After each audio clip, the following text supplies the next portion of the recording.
जय हिंद दोस्तों, super concept classes पर आपका स्वागत है। आज का वीडियो 12th क्लास के स्टूडेंट के लिए दोस्तों आज पढ़ेंगे ज्योग्राफी का सब्जेक्टिव क्वेश्चन। इससे पहले आप लोग का 2 सेट कंप्लीट हो चुका है, आप लोग उस वीडियो को देख लीजिए। आज कवर करने वाले हैं तीसरा सेट, तो आप लोग इस वीडियो में लास्ट तक कंप्लीट बने रहिएगा और चैनल पर नए तो चैनल को भी सब्सक्राइब कर लीजिए। साथ ही आप लोग को 5 नंबर वाला क्वेश्चन मिलने वाला है। साथ ही आप लोग को मैं मैप भी बता दूंगा भाई, उससे 100% है आप लोग 5 नंबर लाओगे ही लाओगे। ठीक है, तो यहाँ पर देखिए भाई, पहला नंबर क्वेश्चन हमारे पास क्या है।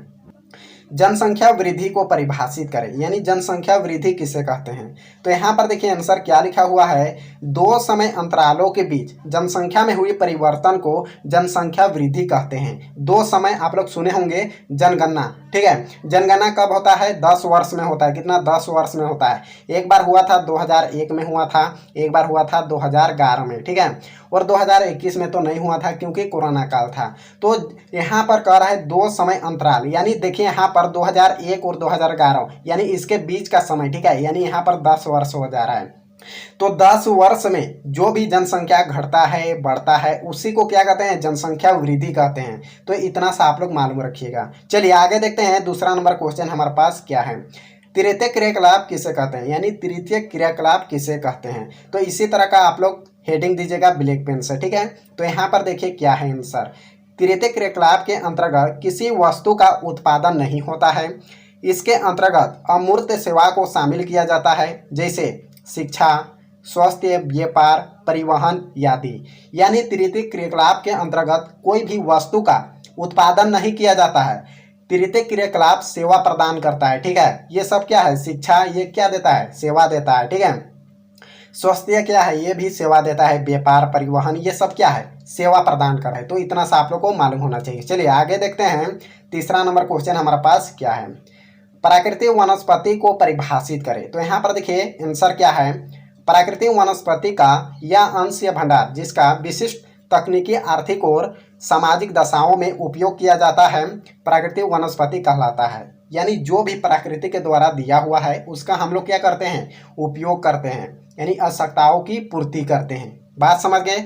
यहाँ पर देखिए 4 नंबर क्वेश्चन क्या है, कृषि को परिभाषित करें। कृषि का मतलब क्या होता है, खेती बाड़ी करते हैं, अपनी आवश्यकताओं की पूर्ति करते हैं। ठीक है, तो यहाँ पर देखिए आंसर क्या है, पौधों और फसलों को उगाने की कला या विज्ञान जिसका उद्देश्य आर्थिक, भोजन या अन्य मानवीय आवश्यकताओं की पूर्ति हो उसे कृषि कहते हैं।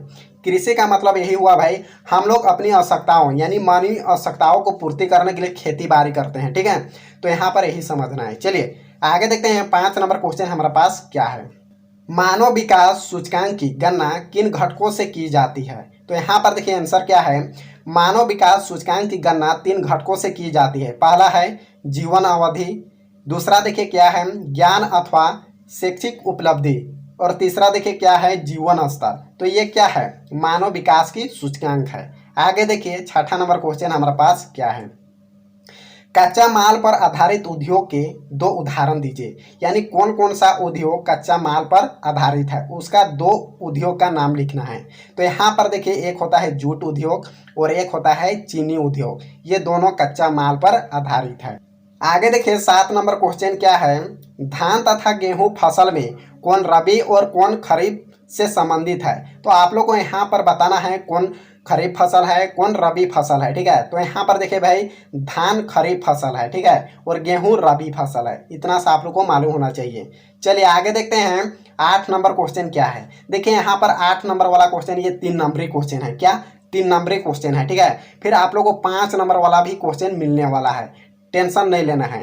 तो देखिए भाई यहाँ पर 3 नंबर वाला क्वेश्चन क्या है, बृहद उद्योग एवं लघु पैमाने उद्योग में अंतर स्पष्ट करें। बृहद मतलब होता है बड़ा उद्योग और लघु मतलब होता है छोटा उद्योग। तो यहाँ पर आप लोग को जब भी अंतर पूछेगा तो आप लोग इस तरह का कॉलम बना लीजिएगा, इधर लिखेगा लघु उद्योग और इधर लिखेगा बृहद उद्योग। यानी इधर 1 नंबर दीजिएगा, इधर भी 1 नंबर देके इसी तरह का पॉइंट पॉइंट लिखना पड़ता है, तब जाके आप लोग को फुल नंबर मिलेगा। ठीक है, तो यहाँ पर मेरा जगह नहीं हुआ है इसलिए मैं अलग अलग लिख दिया हूँ। बात समझ गए। तो यहाँ पर देखिए आंसर क्या है, लघु उद्योग तथा बृहद उद्योग में अंतर। यार यहाँ पर देखिए मैं लघु को क्यों लिया हूँ भाई, यहाँ पर पहले आंसर को पढ़ लीजिए, ठीक है।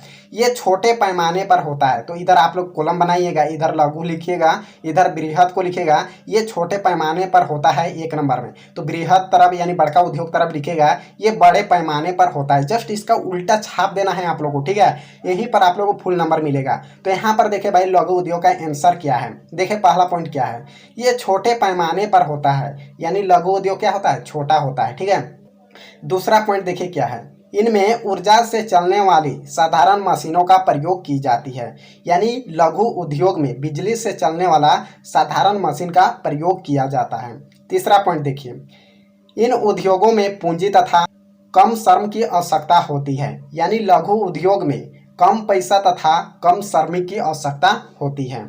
आगे देखिए चौथा पॉइंट हमारे पास क्या है, स्थानीय बाजार से उपलब्ध न होने पर कच्चा माल दूर स्थित स्थानों से प्राप्त किया जाता है, यानी लघु उद्योग में स्थानीय बाजार से कच्चा माल प्राप्त नहीं होने पर दूर स्थान से भी मंगवाया जाता है, ठीक है। यहाँ पर देखिए पांचवा पॉइंट क्या है, गुणवत्ता का विशेष ध्यान नहीं रखा जाता है, यानी लघु उद्योग में जो भी वस्तु तैयार होता है उसका गुणवत्ता को नहीं देखा जाता है।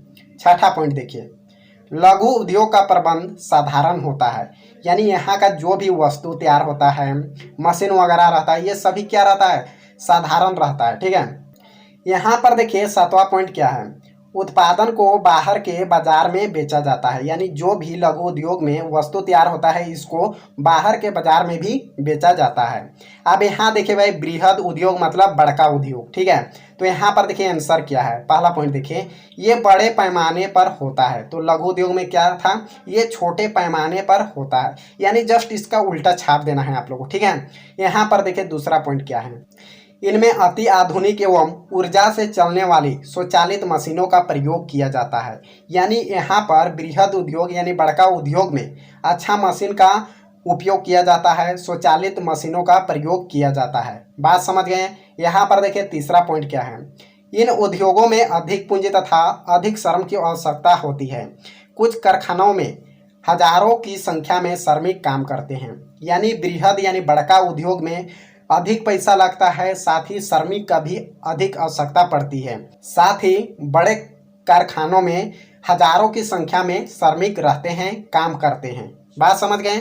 चलिए आगे देखते हैं चौथा पॉइंट क्या है, कच्चा माल बहुत दूर स्थित प्रदेशों से प्राप्त किया जाता है, आवश्यकता पड़ने पर कच्चा माल आयात भी किया जाता है, यानी कच्चा माल यानी बड़का उद्योग के लिए अलग प्रदेशों से अलग राज्य से मंगाया जाता है, साथ ही आवश्यकता पड़ने पर कच्चा माल का आयात भी किया जाता है, यानी मंगवाया भी जाता है। बात समझ गए। आयात मतलब क्या होता है, मंगवाया जाता है। यहाँ पर देखिए पांचवा पॉइंट क्या है, उत्पादन की गुणवत्ता नियंत्रण पर विशेष ध्यान दिया जाता है। उत्पादन विशिष्टीकरण बड़े पैमाने के उद्योग की विशेषता है, यानी जो भी बड़ा उद्योग में वस्तु तैयार होता है उसका गुणवत्ता को देखा जाता है। बात समझ गए। यहाँ पर देखिए छठा पॉइंट क्या है, बड़े पैमाने के उद्योग का प्रबंध बड़ा जटिल होता है, यानी यहाँ पर बड़ा उद्योग में जो भी चीज़ होता है ये बड़ा जटिल होता है, ठीक है, मजबूत रहता है। यहाँ पर देखिए सातवां पॉइंट क्या है, उत्पादन को दूर स्थित बाजार में बेचा जाता है, इसका निर्यात भी किया जाता है, यानी बड़ा उद्योग में जो भी वस्तु तैयार होता है इसको दूर के स्थित बाजार में भी बेचा जाता है, साथ ही यहाँ पर जो वस्तु तैयार होता है उसको निर्यात भी किया जाता है, एक दूसरे बाजार में एक दूसरे राज्य में निर्यात भी किया जाता है, यानी भेजा जाता है। बात समझ गए। तो ये वीडियो को ज़्यादा से ज़्यादा अपने दोस्तों के पास शेयर करें और चैनल पर नए हैं तो चैनल को भी सब्सक्राइब कर लीजिए। तो अगले वीडियो में मिलते हैं। जय हिंद, जय भारत।